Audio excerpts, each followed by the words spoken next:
Olá, torcida vascaína. Mais uma partida fraca do Vasco.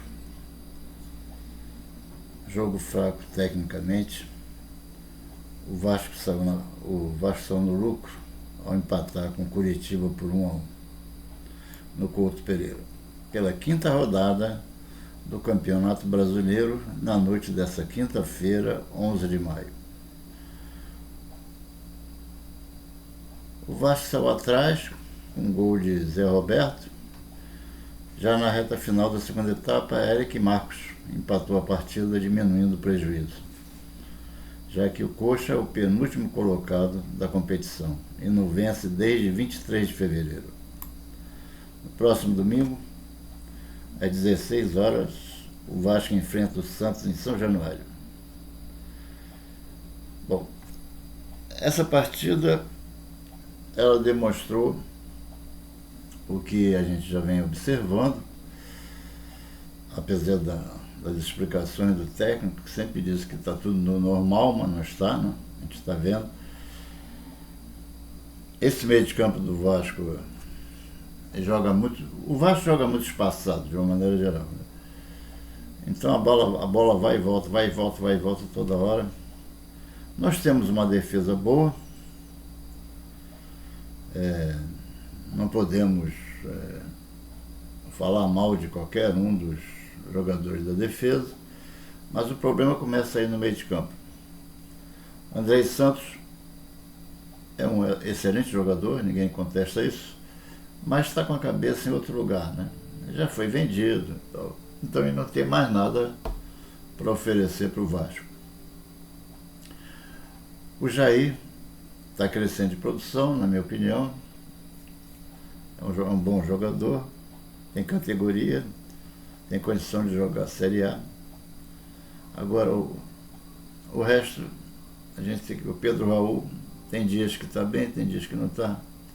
O Gabriel Peck também na mesma batida, e o Alex Teixeira. Já o Rodrigo, coitado, aquele menino está apavorado de estar assumindo essa posição de titular do Vasco.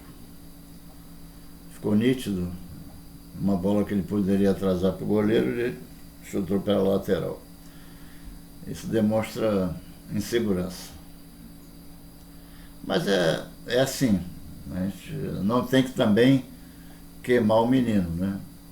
Ele vai ter outras oportunidades onde ele vai poder desempenhar melhor a sua função.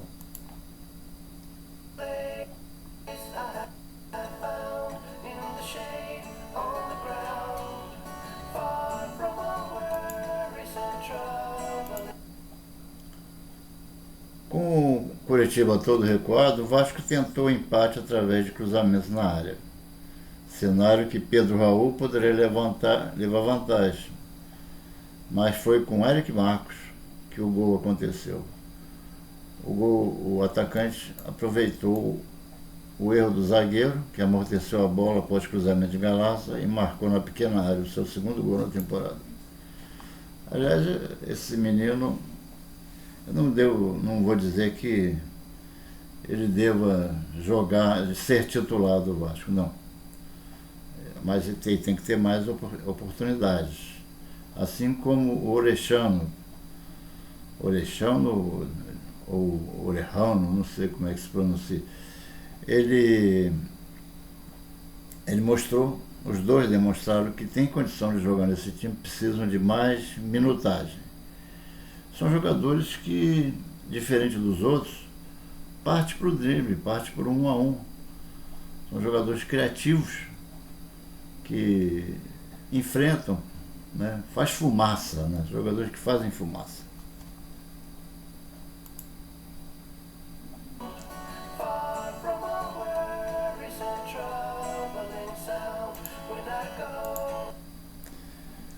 O Curitiba formou com Gabriel, Natanael, Henrique, Bruno Viana, Thiago Dombrovski, depois Chancellor e Vitor Luiz, depois Matheus Bianchi. Lisiero, Bruno Gomes, que jogou no Vasco, e Bosquila, depois Caio César. Zé Roberto, depois William Póctica e Robson, depois Marcelino Moreno. Técnico Antônio Carlos Zaga. O Vasco formou com Léo Jardim, Puma Rodrigues, Léo, Robson e Lucas Piton. Rodrigo, depois Galarza, Andrei Santos, depois Figueiredo e Jair. Gabriel Peck, depois Alexandre, Alex Teixeira, depois Eric Marcos e Pedro Raul, depois Cauã Barros, o técnico Maurício Barbieri. É aquilo que eu estava falando. Léo Jardim, excelente goleiro. Puma Rodrigues é um lateral, na minha opinião, regular. Ele não é essa coisa toda também não, mas dá conta do recado. O Léo é o melhor da defesa, excelente zagueiro, além de zagueiro, ele arma o time, realmente é um jogador moderno, né? O Robson está saindo bem, não é lá esse zagueirão todo, mas dentro das suas possibilidades está desempenhando bem. E Lucas Piton também faz boas apresentações. O Rodrigo precisa dar um tempinho. Depois entrou o Galarza no seu lugar, que pelo menos fez o cruzamento para sair o gol. Andrei Santos realmente vai ser bom para o Vasco, ele ir para a seleção. Figueiredo também não acrescentou nada, entrou no seu lugar. E Jair foi o melhor desse trio aí de meio de campo. Gabriel Peck hoje não esteve bem, foi substituído pelo Alexandre, que mostrou ao Gabriel Peck como é que ele deveria atuar. Deve jogar cortando para o meio, para tentar arrumar uma possibilidade de chute a gol com a perna esquerda, ou um passe para o companheiro mais bem colocado na área. E o Peck, ao contrário, ele segue naquela linha lá pela ponta direita e não tem perna direita, não vai arrumar nada ali. Alex Teixeira também não foi bem, foi discreto. Entrou em seu lugar o Eric Marcos, que fez fumaça lá pelo lado esquerdo e conseguiu o gol de empate. E Pedro Raul, que não jogou bem hoje não foi bem não. As atuações deles são sempre muito contestadas, hoje não foi boa não. Entrou no seu lugar o Cauã Barros para dar uma solidez no meio de campo. O técnico Maurício Barbieri, que fala muito, explica muito, mas de prático o time não está rendendo. A verdade é essa.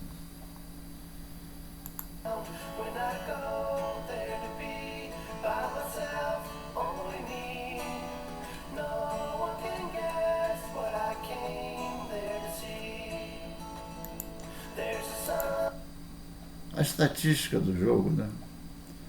Foram 10 chutes do Curitiba contra 6 do Vasco. Chutes a gol, 6 do Curitiba contra 2 chutes do Vasco. Olha só. Posse de bola, 35% do Curitiba e 65% da posse de bola. Aquela posse de bola enganosa, né? 302 passes do Curitiba e 543 do Vasco. Aí vem outras coisas, escanteio, que seria o mais importante nesse caso, 5 para cada lado, 5 do Curitiba, 5 do Vasco, que mostra um equilíbrio.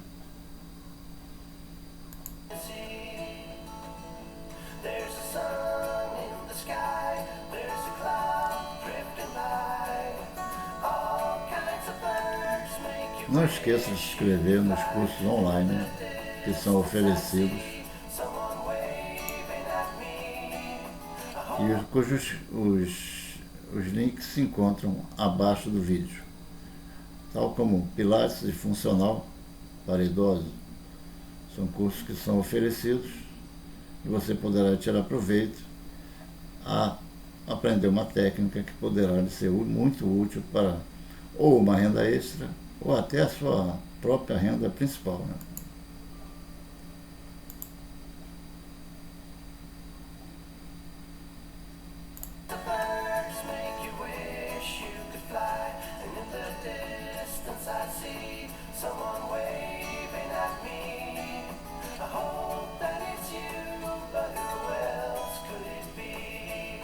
Então, muito obrigado pela atenção e até uma próxima oportunidade.